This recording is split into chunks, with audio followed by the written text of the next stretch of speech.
Hey guys, it's KevyDog4, and this video is going to have my overall highs for the Eastern and Western Conference Finals Game 1.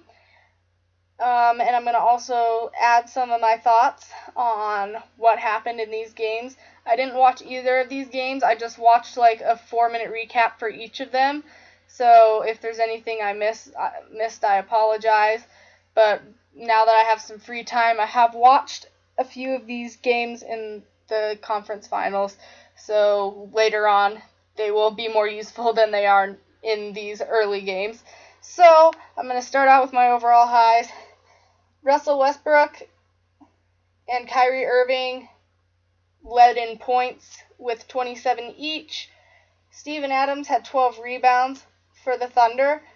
Russell Westbrook loaded this stat sheet: 12 assists, 7 steals, 4-way tie on blocks: Steven Adams, Draymond Green, Andrew Bogut, Kyrie Irving, they all had 2, and Steph Curry had 6 3-pointers.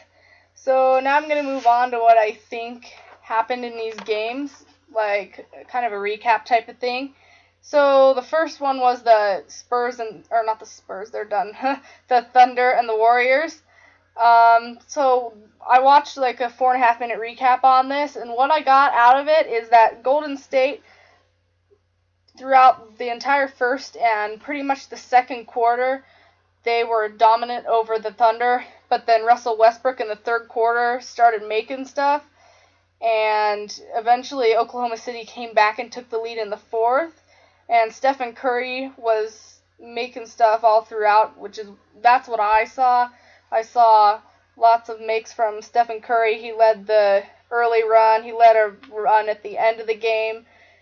And Russell Westbrook's the one who dug Oklahoma City out of the hole to win the game. So for Toronto and Cleveland, for the first 6 minutes, Toronto jumped out to a quick lead. And then around 3:30 in the first quarter, Cleveland took the lead. And this happened because of a big run by Kyrie Irving, and that's where it started. And then throughout the game, he just continued to be successful. And then in the second quarter, Toronto missed 11 shots in a row, second quarter, and while that was happening, Cleveland was on a streak, on a big run there, and so they started to pull away, and by the half, there was a 22-point difference between the two teams, and for the rest of the game, Cleveland remained the much better team. So that's what I got out of those recaps that I saw, and based on the stats. So I hope this video was helpful if you didn't get to watch either of the games, because I didn't either, but I watched the recaps, and that's what I got out of it. So make sure you give this video a thumbs up, and don't forget to subscribe to my channel, and I will see you in my Game 2 recap videos.